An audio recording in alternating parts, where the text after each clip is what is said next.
Now friends, your next point is pension. Pension is also one of the retirement benefit given by employer to employee. Pension हमारे पास एक benefit है जिसका पैसा आपको retirement के बाद मिलता है। तो पेंशन को विड्रॉन करने के हमारे पास दो तरीके हैं। या तो आप उसको मंथली बेसिस पर विड्रॉल कर सकते हैं, जैसे आप रिटायर हो गए तो जो भी आपका पेंशन है उसको आपने मंथली बेसिस पर विड्रॉल कर लिया। अगर मैं इसको थोड़ा सा और सिंपल वे में आपको बताऊं तो आप इसको ऐसे मान लीजिए, जैसे आपका रिटायरमेंट हुआ तो आपका एक पेंशन फंड क्रिएट हो गया और उस फंड में से हर महीने आपको एक अमाउंट पेंशन के रूप में मिलता रहता है।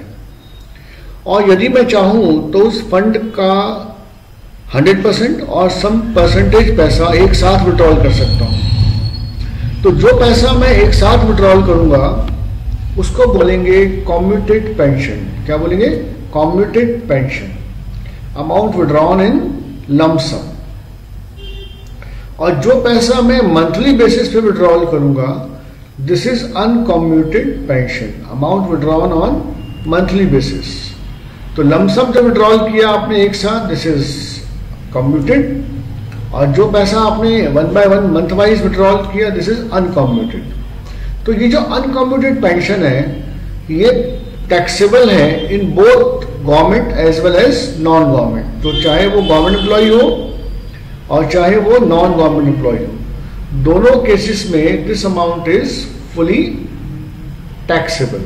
माने इस पूरे पैसे पे आपको गवर्नमेंट को टैक्स देना पड़ेगा, whether you are a government employ और नॉन गवर्नमेंट एम्प्लॉय। तो जो आपने मंथली बेसिस पे विड्रॉल किया, this amount is fully taxable. अब हम बात करते हैं जो पैसा आपने एक साथ विड्रॉल किया, कम्यूटेड पेंशन। तो कम्यूटेड अमाउंट जो होगा उसके अंदर यदि वो गवर्नमेंट एम्प्लॉई है तो 100% एग्जेम्प्ट फ्रॉम टैक्स है। उस पैसे पर आपको कोई भी टैक्स गवर्नमेंट को नहीं देना है। This is 100% exempt from tax. But यदि ये अदर एम्प्लॉई है, other means non government, other का मीनिंग क्या हुआ? Non government. अगर ये नॉन गवर्नमेंट एम्प्लॉई है तो हमें देखना पड़ता है, वी विल सी कि इसको रिटायरमेंट के टाइम पर ग्रेचुटी का पैसा मिला था या नहीं मिला था। When is a non government employ, ठीक है। तो नॉन गवर्नमेंट में हम क्या देखेंगे कि इसको रिटायरमेंट के टाइम पर ग्रेचुटी का अमाउंट मिला है या नहीं मिला है, ये मेन पॉइंट है। वो कवर अंडर ग्रेचुटी एक्ट है नहीं है उससे मतलब नहीं है। हमें क्या देखना है कि वो ग्रेचुटी का अमाउंट उसको मिला था, रिसीव्ड हुआ था या नहीं हुआ था। इफ ग्रेचुटी रिसीव्ड, अगर ग्रेचुटी उसको रिसीव होगा तो 1/3 ऑफ 100% कम्यूटेड पेंशन, माने जो भी इसकी पेंशन फंड है उसका 1/3 एग्जेम्प्ट होगा। और अगर नॉट रिसीविंग ग्रेचुटी है तो हाफ ऑफ 100% कम्यूटेड पेंशन इसका एग्जेम्प्ट होगा। तो तीन बातें अभी हम इसका एग्जांपल से डिस्कस करेंगे इस कॉन्सेप्ट को। बट एक बार आप इसको ध्यान से देखिए, अगर मंथली अमाउंट है तो ये फुली टैक्सेबल है, चाहे वो गवर्नमेंट एम्प्लॉय हो या नॉन गवर्नमेंट एम्प्लॉय हो। लेकिन जो पैसा इसको मंथली बेस पे मिलेगा उसमें हमारे पास दो रूल हैं कि whether is a government employ और नॉन गवर्नमेंट। अगर गवर्नमेंट एम्प्लॉय है तो कोई टैक्स नहीं लगेगा, बट यदि ये नॉन गवर्नमेंट एम्प्लॉय है तो उसमें दो कैटेगरी है। अब हमें देखना पड़ेगा कि रिटायरमेंट के टाइम पर इसको ग्रेचुटी रिसीव्ड हुआ था या नहीं हुआ था। If gratuity received then 1/3 of 100% commuted pension. इसको अभी डिस्कस करते हैं एग्जाम्पल से, आपको ये पॉइंट बहुत अच्छे से क्लियर हो जाएगा कि what is the meaning of 100% commuted pension. और नॉट रिसीविंग ग्रेचुटी है than half of 100% commuted pension is exempt from tax. तो एक एग्जांपल डिस्कस करते हैं, इसके लिए आपको ये पॉइंट क्लियर हो जाएगा। नाउ पेंशन के पॉइंट को हम एक एग्जांपल की हेल्प से डिस्कस करते हैं।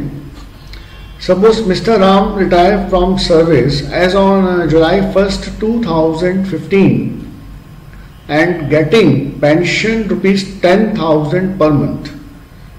As on December 1, 2015, he commute, माने एक साथ पैसे निकाल लिए 75% of his pension and get rupees 3 lakh.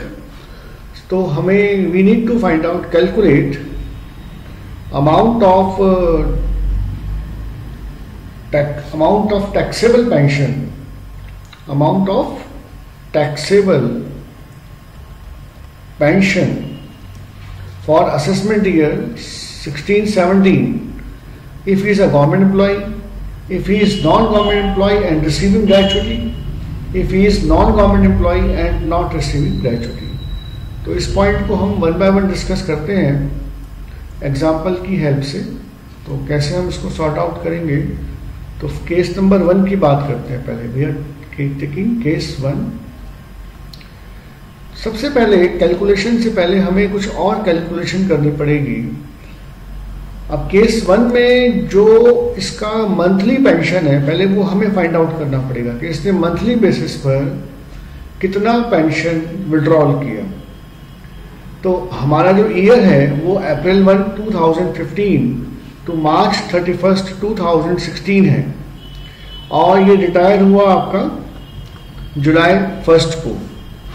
तो एग्जाम्पल के अकॉर्डिंग जो मंथली इसका अमाउंट है, मंथली माने अनकम्यूटेड, जो इसका मंथली पेंशन मिला इसको इस साल,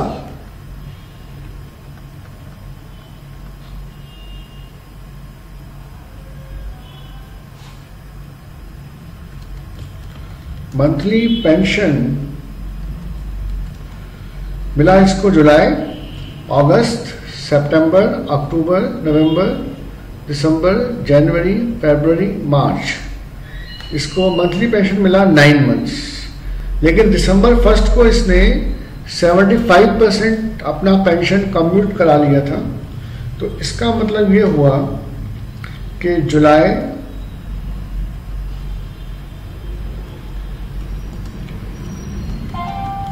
थोड़ा इसको डिटेल कर लेते हैं कॉन्सेप्ट को, तो आपको और अच्छे से समझ में आ जाएगा. जुलाई मंथ्स में इसको मंथली मिला जुलाई टू नवंबर, मींस कितना हो गया, जुलाई, अगस्त, सितंबर, अक्टूबर, नवंबर, 5 मंथ्स. तो 5 मंथ्स इसको जो मंथली पेंशन मिला, this is your 10,000, then multiplied by 5. तो योर मंथली पेंशन जो मिला आपको 5 मंथ, दिस इज 50,000. उसके बाद दिसंबर में इसने कम्यूट किया, तो December to March means 4 months. 4 months जो इसको मंथली मिलेगा वो कितना होगा, 10,000 था और 75% विड्रॉल किया. जितना परसेंटेज ये मंथली विड्रॉल करेगा तो इसका मंथली पेंशन भी उतना परसेंटेज कम हो जाएगा. तो इट विल बिकम ओनली 25%, माने 25% of 10,000 become 2500 multiplied by 4, it will become 10,000. एक बार फिर समझ लीजिए, आपके पॉइंट इंपॉर्टेंट है एक्चुअली, कि जितना आप मंथली विड्रॉल करेंगे, तो जितना आप एक साथ विड्रॉल करेंगे तो आपका मंथली पेंशन भी उतना ही प्रोपोर्शनेटली कम हो जाएगा. जैसे इस एग्जांपल की अगर हम बात करें, तो इसने जो मंथली विड्रॉल किया, दिस इज 75%, और इसको उससे पहले मिल रहा था 10,000. तो 75% कम हो जाएगा 10,000 का, और दिसंबर से जो इसको मंथली मिलेगा, this is 2500 per month into 4 become 60,000. तो 60,000 रुपये आपका साल भर का अनकम्यूट पेंशन है. This is your uncommute pension, uncommute pension. This is your uncommute pension. और अब हम बात करते हैं, इसने जब कम्यूट किया तो 75% विड्रॉल किया, और कितने पैसे मिले इसको, 3 लाख रुपए. तो इसका मतलब ये हुआ कि जो इसका कम्यूटेड अमाउंट है 100% पेंशन कितना होगा इसका, 3 lakh multiplied by 100 divided by 75, क्योंकि 75% 3 लाख के इक्वलेंट है, तो इसके अकाउंट में 100% जो इसका पेंशन था, दिस इज 4 लाख जब उसने कम्यूट किया उस समय। तो ये दो फिगर हमारे लिए इंपॉर्टेंट है। माने पूरे साल का जो मंथली अमाउंट है दिस इज 60,000 और जो 100% पेंशन है दिस इज 4 लाख। ये दो फिगर हमारे लिए इंपॉर्टेंट है। अब हम 1 बाय 1 कैलकुलेशन करते हैं कि जब ये गवर्नमेंट एम्प्लॉय था तो गवर्नमेंट एम्प्लॉय वाले केस में जो आपका टैक्सेबल अमाउंट है वो कौन सा होता है? खाली अनकम्यूटेड। तो in case of government amount, government calculation, taxable amount कितना होगा? ओनली ₹60,000, जो इसका कौन सा अमाउंट है?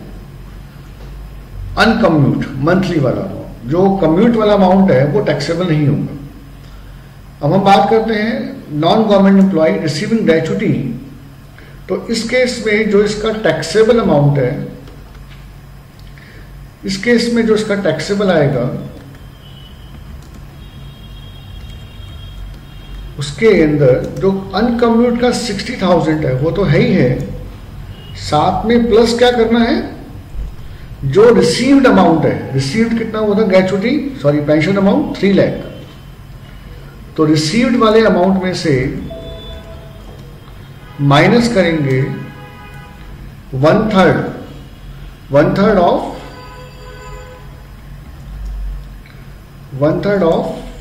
100% pension, 4 lakh, 1/3 of 4 lakh.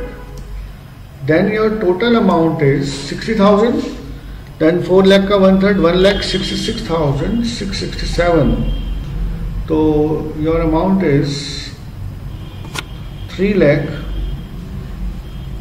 minus 1,66,667. This is 1,33,333. Then total amount is 60,000 plus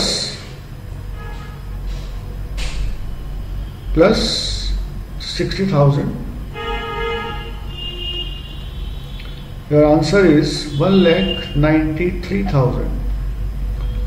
1,93,333 your taxable amount. Or when he is not receiving gratuity, sorry, yes बिल्कुल ठीक, when is not receiving gratuity तो आपका जो